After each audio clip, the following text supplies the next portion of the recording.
ये जो वीडियो बन रहा है साथियों, ये विश्व के उन गिने चुने वीडियोस में से एक है जहां इन दो महारथियों का प्रॉपर कंपैरिजन किया गया हो एफएम बैंड पर। यह है सिहुआ डॉन का R108 और यह है एक्सेस डाटा का D109। ये लगभग 3500 और ये लगभग 4000 रुपए में प्राइस्ड है अभी सेल में। जब सेल के बाद इनके प्राइसेस बढ़ जाएंगे तब भी इनके जो अंतर रहेगा वो लगभग यही रहेगा 500 का।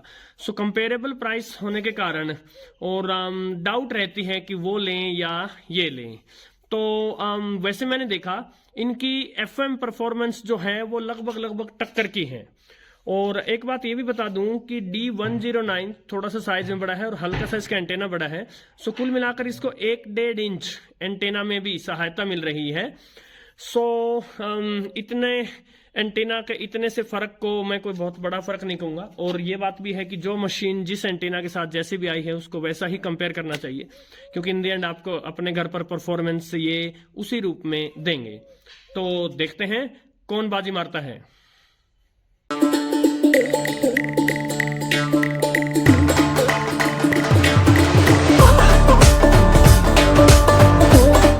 सबसे पहली फ्रीक्वेंसी मैंने चुनी है 100.5 मेगाहर्ट्ज। दोनों को मैंने ट्यून कर दिया है और मैंने ये पाया कि R108 थोड़ा सा मामूली सा ज्यादा सेंसिटिव है एफएम पर इसके मुकाबले।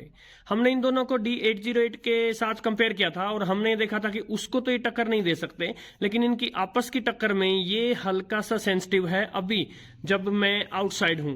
जब पहले दिन ये आया था और मैंने घर के अंदर बैठे बैठे कंपेयर किया था तो D109 हल्का सा मुझे बेटर लगा था इससे, किंतु आज मैंने फिर इनसाइड जाकर देखा और इन दोनों की परफॉर्मेंस में कोई अंतर नहीं आया। अभी मैं घर में ही हूं लेकिन थोड़ा सा बाहर अहाते में खुले में।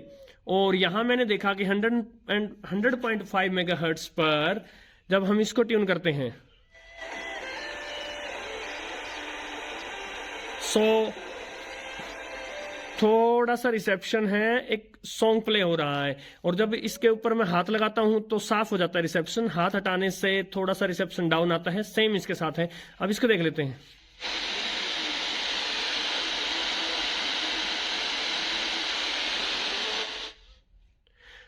वही सॉन्ग इस पर भी प्ले हो रहा है। शायद यहां माइक तक अंतर शायद पता नहीं चले या पता चल भी जाए। इसका रिसेप्शन इस फ्रीक्वेंसी पर हल्का सा डाउन है। बस एक बात मैंने देखा, जिस फ्रीक्वेंसी को ये पकड़ रहा है उसको ये भी पकड़ रहा है, किंतु इसका रिसेप्शन थोड़ा सा यहां पर बेटर लगा मुझे।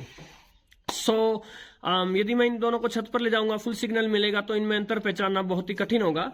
लेकिन हम एक ट्राई छत पर भी देंगे और एक ट्राई हम इन दोनों को एक्सटर्नल एंटेना के साथ देंगे, क्योंकि दोनों में ही एक्सटर्नल एंटेना जैक है। तो आइए पहले छत पर चलते हैं। छत पर भी मुझे थोड़ा सोल्यूशन मिल गया। वैसे लगभग असंभव था इन दोनों में अंतर कर पाना, क्योंकि जो फ्रीक्वेंसी जिस पे ट्यून हो रही थी वो इस पर भी ट्यून हो रही थी। किंतु ये एक फ्रीक्वेंसी मुझे मिली है 100.3 मेगाहर्ट्ज। ये यदि आप देखेंगे D109 पर इसका कोई रिसेप्शन नहीं है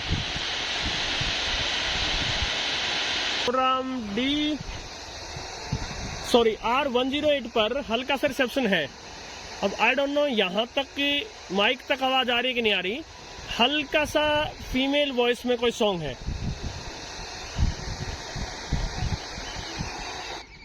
जबकि D109 जो है वो इस फ्रीक्वेंसी पर कंप्लीटली ब्लाइंड है।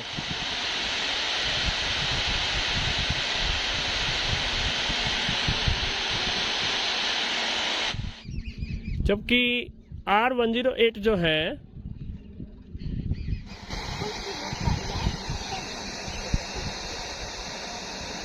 आप सुन सकते हैं इस पर हल्का सा सिग्नल है। और ये तो तब है जब ये एंटेना के डिपार्टमेंट में 1-1.5 इंच छोटा है इसके मुकाबले। और अब चलते हैं एक्सटर्नल एंटेना पर और अब अंत में एक्सटर्नल एंटेना के साथ कंपेयर करेंगे इनकी परफॉर्मेंस। इन दोनों में ही एक्सटर्नल एंटेना जैक है और मैंने एफएम का यागी एंटेना बनाया है। मेरा ये सपना है कि पूरे भारत के लोग इससे आसान से एंटेना को बनाकर और जबरदस्त एफएम रिसेप्शन पाएं। यहां हम दो पहलू देखेंगे। पहला पहलू तो ये कि बाकी सब फ्रीक्वेंसीज जो स्ट्रॉन्ग फ्रीक्वेंसीज थी उनको तो दोनों ही कैच कर रहे थे, लेकिन एक वीक सिग्नल जो मुझे 94 FM का मिला उस पर एक्सटर्नल एंटेना के साथ D109 में कोई रिसेप्शन नहीं है, नो रिसेप्शन व्हाट्सोएवर, और R108 में हल्का सा रिसेप्शन है। और अभी आपको दिखा देता हूं। और उसके बाद एक और पहलू देखेंगे जिसे कहते हैं ओवरलोडिंग। ओवरलोडिंग क्या होती है इसको भी आप साक्षात समझेंगे। पहले चलते हैं D109 पर 94 FM एक्सटर्नल एंटेना के साथ। एक्सटर्नल एंटेना मैंने जोड़ दिया है, 94 FM मैंने ट्यून किया है।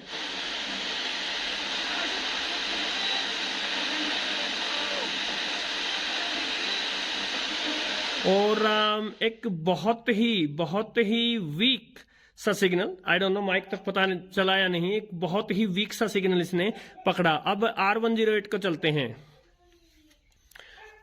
एक्सटर्नल एंटेना जोड़ने के बाद 94 FM पर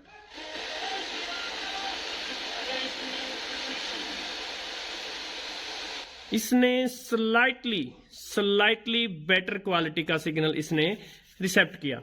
और अब एंड में चलने से पहले मैं आपको दिखा देता हूं कि D109 को एक छोटी सी बीमारी है जिसे ओवरलोडिंग कहते हैं, ये इमेजेस भी कैप्चर करता है।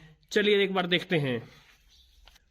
एक्सटर्नल एंटेना लगाने के बाद मैंने इस पे जो FM की पहली फ्रीक्वेंसी भारत में संभव है 87.5 वो ट्यून कर ली है। और मैंने R108 और इवन D808 पर भी ट्राई करके देखा है। जो सबसे पहली फ्रीक्वेंसी यहाँ कैच होती है वो 91.1 FM है। 91.1 FM से पहले ये देखिए कितनी इमेजेस कैप्चर करता है।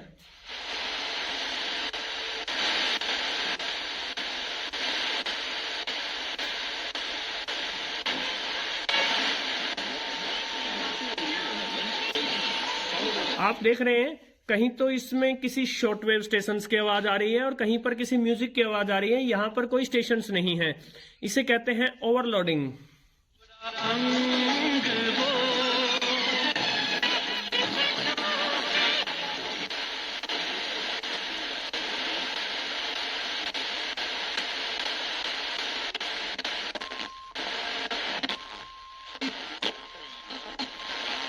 ये देखिए यहाँ इन फ्रीक्वेंसीज पर ऐसा कुछ नहीं हो रहा है जो ये सुना रहा है रियल में।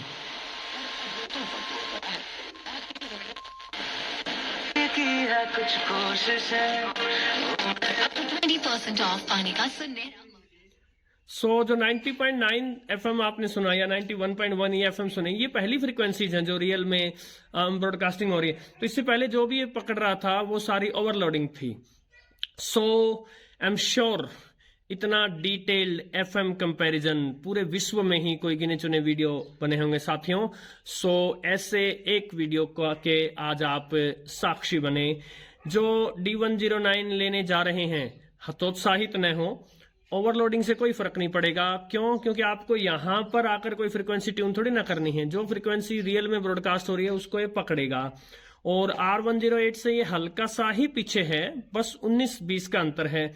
और साथ में इसका साउंड बड़ा जबरदस्त है और इसमें ब्लूटूथ भी पॉसिबल है और इसमें SD कार्ड भी पॉसिबल है, यानी MP3 प्ले इसमें पॉसिबल है। लेकिन जो DXers हैं जो बहुत ज्यादा चैनल्स को सर्च करते हैं शॉर्ट वेव पर, मीडियम वेव पर और FM पर भी, और जो एक्सटर्नल एंटेना का यूज करेंगे, जो सीरियस रेडियो लिसनर्स हैं, उनको मैं इसकी बजाय R108 रेकमेंड करूंगा। मेरे ख्याल से साथियों अब किसी भी डाउट की रत्ती भर भी गुंजाइश मैंने नहीं छोड़ी है। नमस्कार।